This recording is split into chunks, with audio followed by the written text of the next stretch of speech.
Bismillah. Centennial, vous aurez cours dedans la vente, belle avec moi, venez. Centennial, vous aurez les agneaux que vous avez en la gueule trop grande. Sans moi, vous garderez les agneaux que vous avez. C'est là un dicton du pays de Brême, et les historiens du Berry désignent cette région marécageuse comme le pays privilégié de menées de loup, et je te sors. La croyance aux menées de loup est répandue dans toute la France. C'est le dernier vestige de la légende si longtemps accréditée des lycanthropes. En Berry, où déjà les contes que l'on fait à nos petits-enfants ne sont plus aussi merveilleux ni aussi terribles que ceux que nous faisaient nos grands-mères, je ne me souviens pas que l'on m'ait jamais parlé des hommes loups, de l'Antiquité et du Moyen-Âge. Cependant, on s'y sert encore du mot de garou, qui signifie bien, à lui tout seul, homme loup, mais on en a perdu le vrai sens. Le loup-garou est un loup ensorcelé, et les meneux de loups ne sont plus les capitaines de ces bandes de sorciers qui se changeaient en loups pour dévorer les enfants. Ce sont des hommes savants et mystérieux, de vieux bûcherons, ou de malins gardes-chasse, qui possèdent le secret pour charmer, soumettre, apprivoiser et conduire les loups véritables. Je connais plusieurs personnes qui ont rencontré aux premières clartés de la lune, au carroir de la Croix-Blanche, le père Supissant, surnommé Démoné, s'en allant tout seul à grands pas et suivi de plus de 30 loups. Une nuit, dans la forêt de Châteauroux, deux hommes qui me l'ont raconté virent passer sous bois une grande bande de loups. Ils en furent très effrayés et montèrent sur un arbre, d'où ils virent ces animaux s'arrêter à la porte de la hutte d'un bûcheron. Ils l'entourèrent en poussant des hurlements effroyables.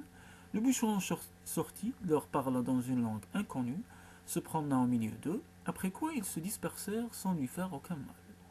Ceci est une histoire de paysans, mais de personnes riches ayant reçu de l'éducation, gens de beaucoup de sens et d'habileté dans les affaires, vivant dans le voisinage d'une forêt où elles chassaient fort souvent, m'ont juré sur l'honneur avoir vu étant ensemble un vieux garde forestier de leur connaissance s'arrêter à un carrefour écarté et faire des gestes bizarres.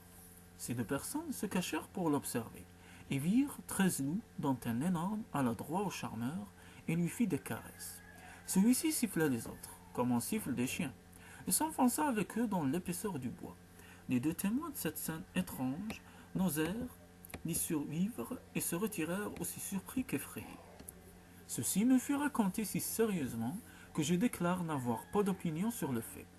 J'ai été élevé au champ et j'ai cru si longtemps à certaines visions que je n'ai pas eues, mais que j'ai vu subir autour de moi, que même aujourd'hui je ne saurais trop dire où la réalité finit et où l'hallucination commence.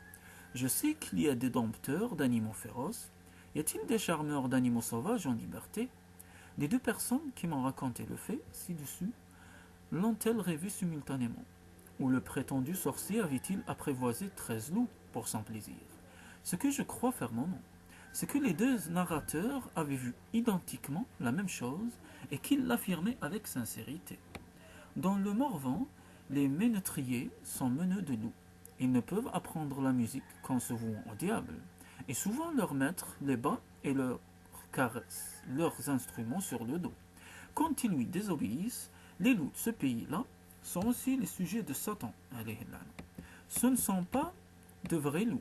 La tradition de la lycanthropie se serait mieux conservée là que dans le Berry. Il y a une cinquantaine d'années, les sonneurs de musettes et de vieilles étaient encore sorciers dans la vallée noire. Ils ont perdu cette mauvaise réputation, mais on raconte encore l'histoire d'un maître sonneur qui avait tant de talent et menait une conduite si chrétienne que le curé de sa paroisse le faisait jouer à la grand-messe durant l'élévation. Il jouait des airs d'église, ce qui entrait bien dans l'éducation musicale des ménétriers de ce temps-là, mais ce qui leur était rarement permis par les curés à cause de leurs pratiques secrètes qui n'étaient pas, disait-on, les plus catholiques du monde. Le grand Julien de Saint-Tout avait donc ce privilège d'exception, et quand il sonnait à la messe, c'était merveille de lui, et la paroisse se faisait honneur de lui. Une nuit, comme il revenait de jouer, 3 jours durant, à une noce de campagne, il rencontra dans la brande une musette qui jouait toute seule. D'autres disent que c'était le vent qui en jouait. Étonné de voir cette musette, toute reluisante d'argent, qui venait à lui sans qu'aucune personne la fît aller, il s'arrêta et eut peur. La musette passa à côté de lui, comme si elle ne le voyait pas, et continua de sonner d'une si belle manière que jamais Julien n'avait rien entendu de pareil, et qu'il se sentit du coup tout affolé de jalousie. Voilà donc qu'au lieu de passer comme un homme raisonnable, il se retourne et suit cette cornemuse pour l'écouter et pour tâcher de retenir l'air qu'elle disait et qu'il était dépité de ne pas savoir. Il la suivit d'abord d'un peu loin, et puis d'un peu plus près, et puis enfin il s'enhardit jusqu'à sauter dessus et la vouloir prendre, car de voir un si beau et si bon instrument sans maître, il y avait de quoi attester un homme qui faisait son métier de musique. Mais la cornemuse monta en l'air et continua de jouer, sans qu'il pût atteindre. Et il s'en retourna chez lui en grand souci et même en grand chagrin. Et quand on lui demanda, les jours d'après, pourquoi il paraissait en peine et malade, il répondait « L'air de la nuit sonne mieux que moi. Ce n'était pas la peine d'apprendre. On ne sut point ce qu'il voulait dire, mais on l'entendit étudier une musique nouvelle qui ne ressemblait en rien à celle des autres, ni à celle qu'il avait jouée jusque-là. Et la nuit, il s'en allait tout seul, et mit la brande, et revenait en petit jour, bien fatigué, mais jouant de mieux en mieux un air qui paraissait très étrange et que personne ne pouvait comprendre. Ceci fut rapporté au curé, qui le fit venir et lui dit « Julien, je sais que le diable, est enragé de poursuivre et de tenter les gens de ton état. On me dit que tu vas seul la nuit, dans des endroits où tu n'as pas besoin, et que tu parais tourmenté. Fais attention à toi, Julien. Si tu commences mal, tu finiras mal. » C'était un samedi. Le lendemain était grande fête. Il y avait grand-messe, carillonnée, et Julien promit de jouer comme il avait coutume. Cependant, le matin, le sacristain vint dire au curé qu'il avait rencontré Julien dans la brande, jouant d'une manière qui n'était pas chrétienne, et menant derrière lui plus de 300 loups qui s'étaient sauvés à son approche. Le curé fut encore venir Julien et le questionna.